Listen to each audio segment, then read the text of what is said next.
ദുരിതം. തിരുവല്ലാമലയിലെ സേവാഗ്രാം ഗ്രാമകേന്ദ്രം അധികൃതരുടെ അലംഭാവത്തിന് സ്മാരകമാവുന്നു. സാധാരണക്കാരായ ജനങ്ങൾക്ക് പഞ്ചായത്ത് സേവനങ്ങൾ വിരൽത്തുമ്പിൽ ലഭ്യമാക്കുക എന്ന ലക്ഷ്യത്തോടെ ആരംഭിച്ച സേവാഗ്രാം ഗ്രാമകേന്ദ്രങ്ങൾ അധികൃതരുടെ അവഗണനയിൽ നശിക്കുന്നു. തിരുവല്ലാമല ഗ്രാമപഞ്ചായത്തിലെ 9-ാം വാർഡിലെ ഗ്രാമകേന്ദ്രമാണ് ഇന്ന് ഉപയോഗശൂന്യമായി കാടുമൂടിയ അവസ്ഥയിലുള്ളത്. 2014-15 സാമ്പത്തിക വർഷത്തിലാണ് തിരുവല്ലാമല ഗ്രാമപഞ്ചായത്ത് ഭരണസമിതി ഗ്രാമതലങ്ങളിൽ സേവനങ്ങൾ എത്തിക്കാൻ സേവാഗ്രാം പദ്ധതിക്ക് തുടക്കമിട്ടത്.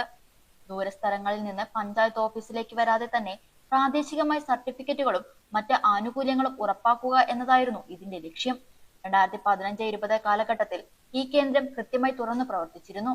അന്ന് 9-ാം വാർഡ് മെമ്പറായിരുന്ന വത്സല വിശ്വംഭരന്റെ നേതൃത്വത്തിൽ കെട്ടിടത്തിലേക്ക് വൈദ്യുത കണക്ഷൻ ലഭ്യമാക്കുന്നത് ഉൾപ്പെടെയുള്ള വികസന പ്രവർത്തനങ്ങൾക്കായി ശക്തമായ ഇടപെടലുകൾ നടത്തിയിരുന്നു. എന്നാൽ പിന്നീട് വന്ന ഭരണസമിതികളുടെ താല്പര്യമില്ലായ്മയും അനാസ്ഥയുമാണ് ലക്ഷങ്ങൾ ചിലവഴിച്ച് നിർമ്മിച്ച ഈ കെട്ടിടത്തെ തകർച്ചയുടെ വക്കിലെത്തിച്ചത്. കഴിഞ്ഞ കുറച്ചു വർഷങ്ങളായി ഈ ഗ്രാമകേന്ദ്രം ആരും തിരിഞ്ഞു നോക്കാത്ത അവസ്ഥയിലാണ്.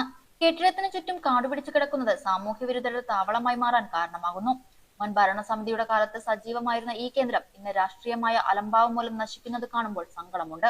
ജനങ്ങളുടെ നികുതി പണം ഉപയോഗിച്ച് നിർമ്മിച്ച പൊതുമുതൽ ഇങ്ങനെ നശിക്കാൻ പാടില്ലായിരുന്നു എന്ന് നാട്ടുകാരനായ ജയപ്രകാശ് പറഞ്ഞു.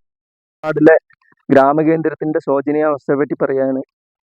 ഈ ഗ്രാമകേന്ദ്രം കാട് കെട്ടി നശിച്ചു പോകുന്ന ഒരു അവസ്ഥയിലാണ്. കഴിഞ്ഞ 2014-15 കാലഘട്ടത്തിലെ ഭരണസമിതി ഫണ്ട് വെച്ച് അതിനുശേഷം വന്ന UDFന്റെ മെമ്പർ വത്സല വിശ്വംഭരൻ അതിലേക്ക് വേണ്ട മറ്റു സാമഗ്രികളുടെ കാര്യങ്ങളൊക്കെ മുന്നോട്ട് പോയി അതിന്റെ വികസന പ്രവർത്തനമായി മുന്നോട്ട് പോവുകയും ജനങ്ങൾക്ക് ഉപകാരപ്രദമായ രീതിയിൽ അതിന്റെ നടത്തിപ്പിന് വേണ്ട കാര്യങ്ങൾ നടത്തുകയും അന്നത്തെ ഭരണസമിതി അതിനുവേണ്ട ഫണ്ടുകൾ അനുവദിക്കാതെ ഇരിക്കുകയും ചെയ്തതിന്റെ കാരണവശാൽ മുന്നോട്ട് പോകാൻ പറ്റാത്ത അവസ്ഥ വന്നു.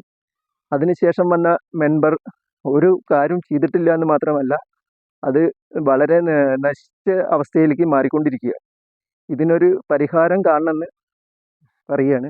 ഈ ഭരണസമിതിയുടെ കാലഘട്ടത്തിലെങ്കിലും അതിനൊരു പരിഹാരം കണ്ട് അത് ജനങ്ങൾക്ക് ഉപകാരപ്രദമായ രീതിയിൽ അതിന്റെ നടത്തിപ്പിൽ ആവശ്യമായ കാര്യങ്ങൾ ചെയ്യണം. അതാത് വാർഡിലെ ജനങ്ങൾക്ക് ഉപകാരപ്രദമായ രീതിയിൽ എന്തെങ്കിലും ഒരു കേന്ദ്രം തുടങ്ങുകയോ അല്ലെങ്കിൽ അതിന് മറ്റു കാര്യങ്ങൾ ചെയ്യുകയോ ചെയ്ത് അതിന്റെ ശോചനീയ അവസ്ഥ പരിഹരിക്കണമെന്ന് പറയുകയാണ്. പഞ്ചായത്ത് സേവനങ്ങൾ വികേന്ദ്രീകരിക്കുക എന്ന വലിയ ലക്ഷ്യം ഇത്തരത്തിൽ പാതി വഴിയിൽ ഉപേക്ഷിക്കപ്പെടുന്നത് ഭരണ സംവിധാനത്തിന്റെ പരാജയമാണ് വിലയിരുത്തപ്പെടുന്നത്. കെട്ടിടത്തിന്റെ ശോചനീയാവസ്ഥ പരിഹരിച്ച് വൈദ്യുതി ഉൾപ്പെടെയുള്ള സൗകര്യങ്ങൾ പുനഃസ്ഥാപിച്ച് ഗ്രാമകേന്ദ്രം ഉടൻ തുറന്നു പ്രവർത്തിപ്പിക്കണമെന്ന ആവശ്യം 9-ാം വാർഡ് നിവാസികൾക്കിടയിൽ ശക്തമാണ്. അധികൃതർ ഉണർന്നു പ്രവർത്തിച്ചില്ലെങ്കിൽ വരും ദിവസങ്ങളിൽ ശക്തമായ ജനകീയ പ്രതിഷേധങ്ങൾക്ക് ഈ പ്രദേശം സാക്ഷ്യം വഹിക്കേണ്ടി വരും.